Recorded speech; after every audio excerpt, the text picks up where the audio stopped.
Hello my dear friends, you're in the Military with Samurai channel, and today we will discuss the situation in the world on the 12th of June of 2026. Today we have lots of very interesting updates, so let's start. And first we're going to talk about the conflict on the territory Ukraine, and first we will talk about the Crimean front line.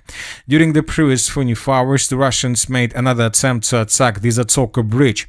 As a result of attack, something was destroyed around the Zatoka bridge itself, but not the bridge.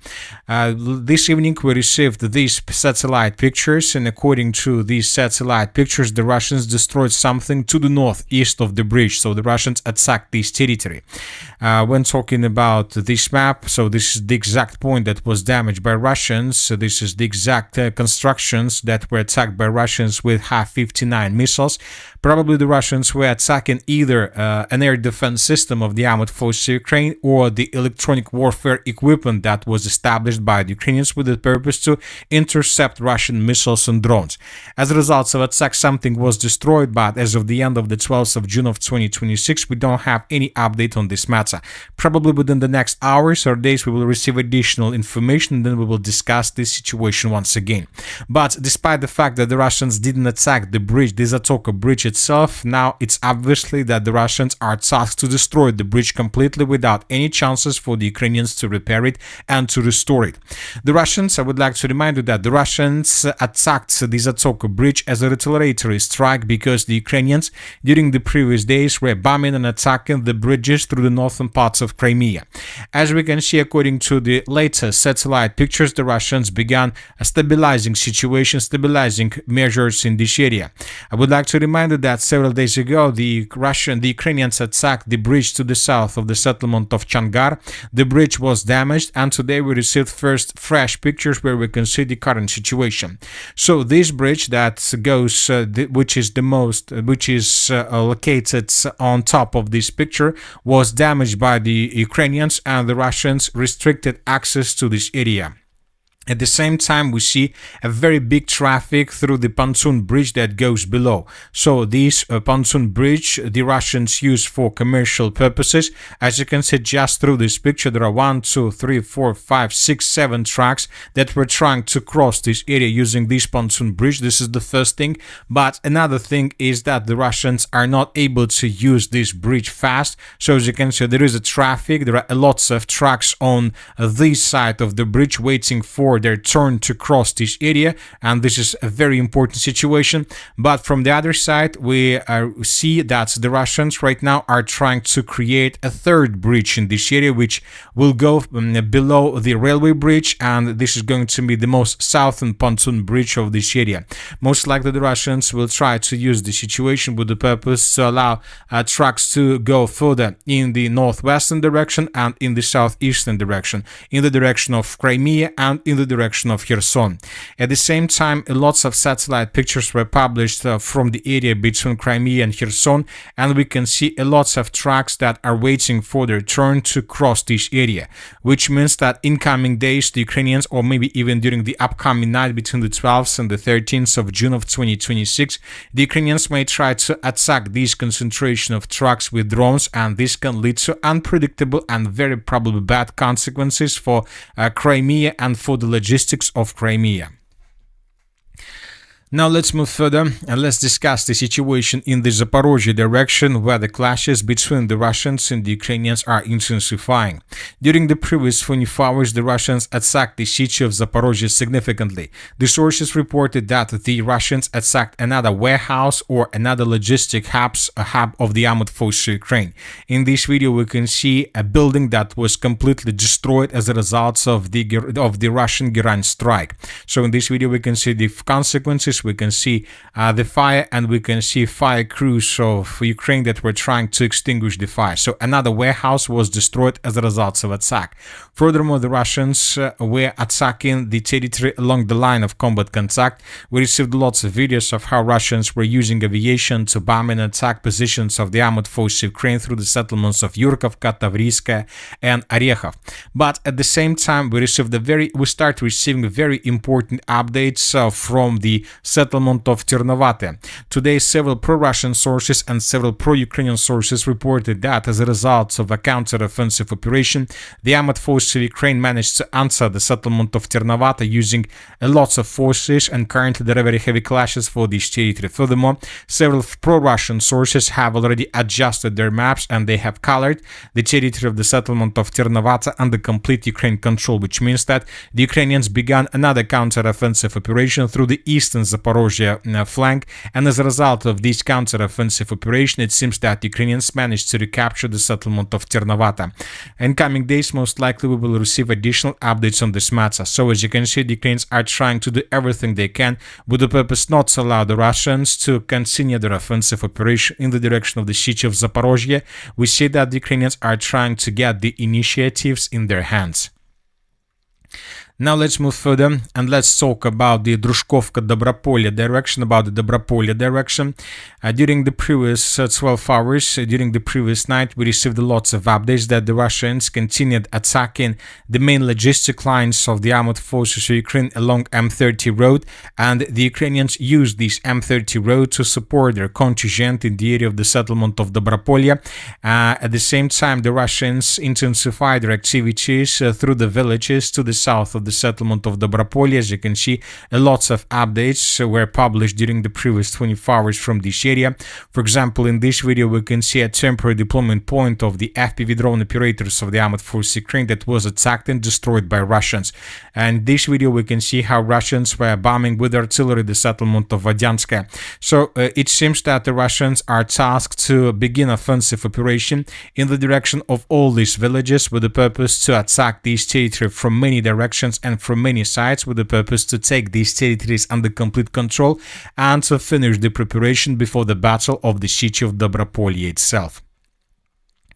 Now let's talk about the Druzhkivka direction. During the previous 24 hours, the biggest number of updates we received exactly from this area. First of all, and the most important, is the situation through the city of Kostyantynivka. We have already discussed the situation, just few words, and we will continue. First of all, the map, as you can see, has been adjusted since the 10th of June of 2026. This is the end of the 10th of June. This is the end of the 11th of June. The Russians improved their position through the western Konstantinovka flank. The settlement of Roskoshne was captured by Russians. The Russians began advancing towards the Novoselovka micro-district, which is the northwestern parts of the city, and we have changes through the micro-district of Nakhalovka. And furthermore, pro-Russian sources published this video where we can see dozens of flags that were raised through the central, western, southern and the southwestern parts of the settlement. Dozens of flags were raised, which means that the Russians have a very strong control over the territory and the Russians continue advancing. And most of the military experts came to conclusion that the Konstantinovka defenses have collapsed and the Russians most likely in coming 2 weeks will be able to finish the battle for this territory, and then from these positions the Russians will continue advancing further towards the Druzhkivka agglomeration and the battle for Druzhkivka begins. Another important thing is that with the updates from the territory of Konstantinovka, we start receiving lots of updates from the southwestern Druzhkivka direction. First of all, we have a video that confirmed Russian control over the territory between Tarskoye and Shakhova. In this video, we can see Russian troops that were moving through this area, which means that Russians have strong control over the territory, and most likely the Russians have some positions even further to the north. And based on this video, we have adjusted the map, we have colored this gray zone under complete Russian control. Furthermore, today the Minister of Defense of the Russian Federation, as well as several pro-Russian sources, stated that as a result of clashes, the Russians managed to improve their position significantly through the settlement of Period. Based on these reports, we have adjusted the map as well. And we start receiving first updates that the Russians began attacking the settlements further to the north with FPV drones, which means that the Russians intensified their offensive operation in this area as well. And summarizing everything, we see that now the Russians began advancing in the direction of the settlement of Druzhkivka from the southwest, and the Russians began this offensive operation almost at the same time with the Russian activity through the city of Konstantinovka. As for the territory between, as for this pocket, the Russians began bombing and attacking this territory with aviation and with FPV drones drones, which means that the Russians are trying to pin down the Ukrainians in this area and not to allow them to retreat towards the settlement of Druzhkivka itself. As for the settlement of Druzhkivka, today we start receiving first updates and first videos, and here we can see that the Ukrainians managed to create layered defenses through the city itself. Here we have barbed wire in the central part of the settlement, so the Ukrainians are trying to fortify the settlement as much as possible. The Ukrainians are trying to prepare the city before the beginning of the major battle for the city, because the battle for the city of Druzhkivka means the beginning of the battle, means the beginning of the final battle for the Slavyansk-Druzhkivka agglomeration itself, for the Donbas arc, for the heart of the Donbas arc offensive operation. Now let's move further with the significant activity through the Druzhkivka direction. We see that we have a very big activity through the Slavyansk direction. We have a lot of videos from this area. The Russians continue bombing and attacking the main strongholds of the armed forces of Ukraine to the east of the city of Slavyansk. The Russians continue attacking and destroying the logistics between Slavyansk and Liman. The Russians continue advancing through the city of Liman itself, and we believe that within the next 5-10 days we will receive significant changes on the ground through the city of Liman, and probably within the next 5-10 days the Russians will announce complete control over the territory, and this will open the Russians an operational space towards the settlement of Slavyansk from the northeast. So this is the battle, this is the main battle of the Slavyansk-Kramatorsk direction, the 11th military corps of the armed forces of Ukraine in this area. We have the biggest concentration of troops from the armed forces of Ukraine in this direction. We have tens of FPV drone operators in this area from the armed forces of Ukraine. We have artillery forces, we have air mobile brigades, we have mechanized brigade, we have infantry brigades from the armed forces of Ukraine, we have a defense brigade, and so on. The Russians managed to concentrate thousands of troops, maybe even dozens of thousands of troops in this area as well, which means that the major battle for the Donbas begins. This battle will last long. It will take months before the battle ends, but sooner or later the battle will finish. Now let's move further and let's discuss the situation through the northern directions. During the previous 24 hours, the Russians continued bombing and attacking the city of Kharkiv. More videos were published on this matter. The Russians began bombing and attacking the city of Kharkiv several days ago, probably somewhere a week ago, and the beginning of bombardment of the city of Kharkiv started almost at the same time with the beginning of the ground and the major offensive operation in the direction of the city from the north, through the settlement of Kazachye Lopань, and through the northeast along the river of Volcha. During the previous 24 hours, additional changes through the river of Volcha were recorded. The Russians, as you can see, began an assault operation on the territory of the settlement of Mala Takmachka. The Russians right now are trying to answer the settlement from the west, but due to the current configuration, we believe that Ukrainians will not be able to hold their positions a very long period of time, and the Ukrainians will not be able to show fierce resistance in the city because there is a very big gap between positions along the river of Volcha and main positions between the cities of Bielый Kolodец and Veliki Burluk, which means that Ukrainians basically will not be able to supply this contingent, and so that is why we expect that the battle for the last part of the Volcha river would be much faster than the battle for the foothold along the river of Volcha between the city of Volchansk and Bielый Kolodец. We're talking about this territory. Another important area is the northern directions, the city of Sumy. The Russians also attacked the settlement, and we start receiving more and more reports how Russians enter the city of Sumy, the airspace of the city of Sumy, using drones. In this video we can see how the Russians were attacking gas stations, warehouses, different big malls with FPV drones, and as a result of these attacks, all these objects of energy infrastructure and commercial infrastructure were destroyed and damaged by Russians. Just through this video we could see how Russians were attacking this gas station through the northern parts of the settlement and this big mall, this big logistic hub with drones. As a result of attacks, these two facilities were damaged by Russians. Furthermore, the Russians intensified their attacks through the most northern parts of Sumy and Chernigov region. The settlement of Voronezh was attacked by Russians, and during the day we have this, let's say, explosion. We have fire anomaly along railways. Most likely the Ukrainians were trying to bring additional reinforcements. Probably the Russians also attacked another objects of energy infrastructure. Furthermore, the Russians continue bombing and destroying positions and strongholds of the armed forces of Ukraine between the settlements of Bachevsk and Ulanovo.